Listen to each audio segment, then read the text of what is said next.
भोजक की उत्पत्ति और उसके लक्षण।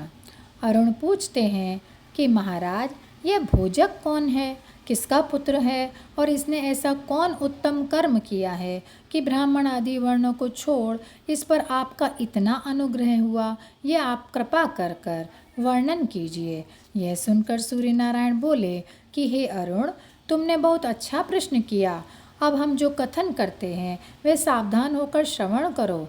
ब्राह्मण आदि वर्ण अपने अपने घरों में हमारा अर्चन करते हैं, मंदिरों में नहीं पूजते, और मंदिरों में वृत्ति के लिए जो ब्राह्मण पूजन करें वे देवल कहलाते हैं। इसलिए अपने तेज से भोजक को हमने उत्पन्न किया कि जो सर्वत्र हमारा पूजन करे। भोजक हमको अति प्रिय है, इससे सदा इसका सत्कार करना चाहिए। पूर्व काल में शाकद्वीप के स्वामी प्रियव्रत राजा के पुत्र ने शाकद्वीप में विमान के समान हमारा मंदिर बनवाया और उसमें स्थापना के लिए सब लक्षणों से युक्त स्वर्ण की प्रतिमा बनवाकर चिंतन करने लगा कि मंदिर और सूर्य नारायण की प्रतिमा ये दोनों ही बहुत उत्तम बने, परंतु अब प्रतिष्ठा कौन करावे, ऐसा कोई योग्य पुरुष नहीं दिखाई पड़ता।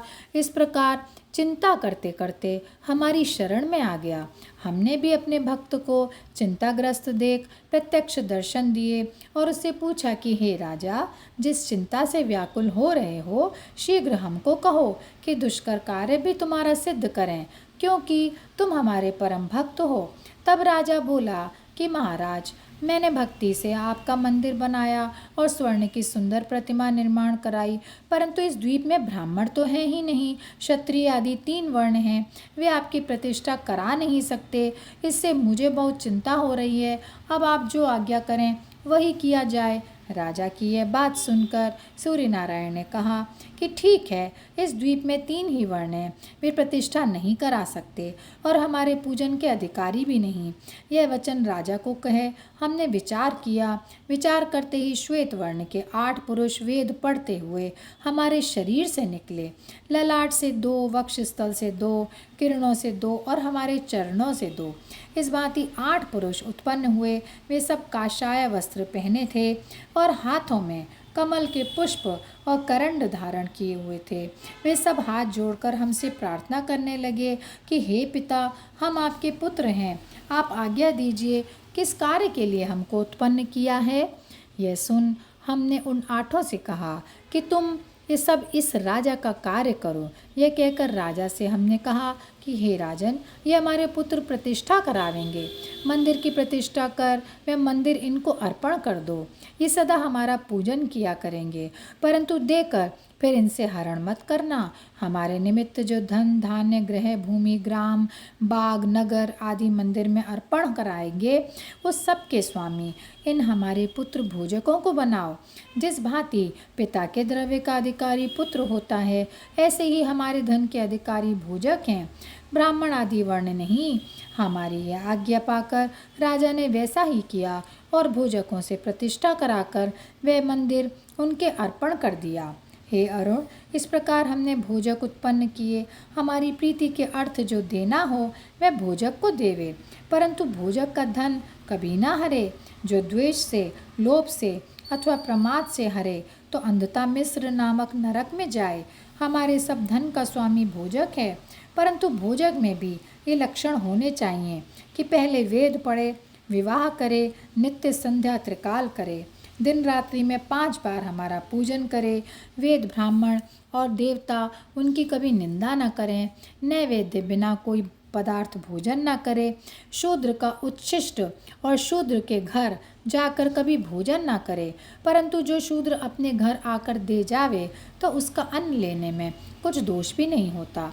नित्य हमारे सम्मुख शंख बजावे। 6 महीने पुराण सुनने से जो प्रीति हमको होती है वे एक बार शंख ध्वनि श्रवण करने से ही हो जाती है। इसलिए भोजक नित्य शंख बजावे। अभोज्य पदार्थ नहीं भक्षण करते, इससे वे भोजक कहलाते हैं, और नित्य हमको भोजन कराते हैं, इससे भी उनको भोजक कहते हैं। भोजक सदा अव्यंग को धारण करे। अव्यंग बिना भोजक अशुचि होता है। जो भोजक अव्यंग धारे बिना हमको भोजन करावे उसकी संतति नष्ट हो जाती है और हमारी प्रसन्नता भी नहीं होती। भोजक सिर मुड़वाए रहे परंतु दाढ़ी न मुड़वाए। षष्ठी के दिन नक्त व्रत कर सप्तमी को उपवास करे और संक्रांति का भी व्रत करे। 3 काल हमारे सम्मुख गायत्री जपे परंतु पूजन के समय वस्त्र से अपना मुख लपेट लेवे और मौन से पूजन करे। क्रोध का त्याग करे। हमारा निर्माल्य शूद्र और वैश्या को ना देवे। जो लोभ अथवा काम से देवे तो नरक को जाए। हमारे निर्माल्य धारण करने के ब्राह्मण आदि 3 वर्ण अधिकारी हैं। लोभ आदि से हमको बिना चढ़ाए पुष्प जो पहले ही किसी को दे देवे वह हमारा शत्रु है। सदा हमारा नैवेद्य भोजन करे। वह नैवेद्य भोजक के लिए पंचगव्य के समान है। हमारा चढ़ा हुआ गंध पुष्प वस्त्र आभूषण आदि बेचे नहीं। वैश्य आदि को भी ना देवे। हमारे स्नान के जल और निर्माल्य का उल्लंघन ना करे। करे तो नरक में पड़े।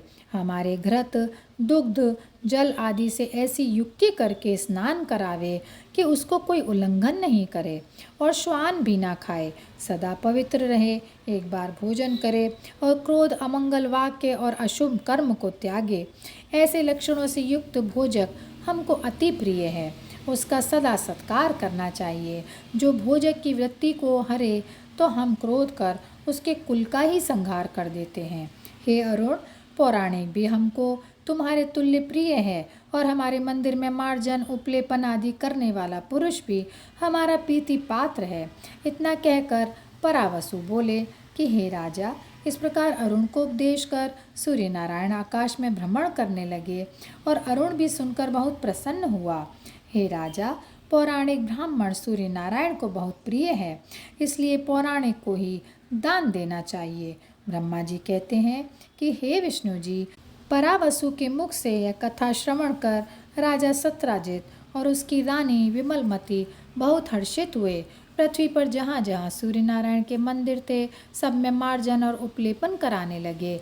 सब मंदिरों में कथा करने को पौराणिक बैठा दिए और बहुत दक्षिणा दे पौराणिकों को प्रसन्न किया।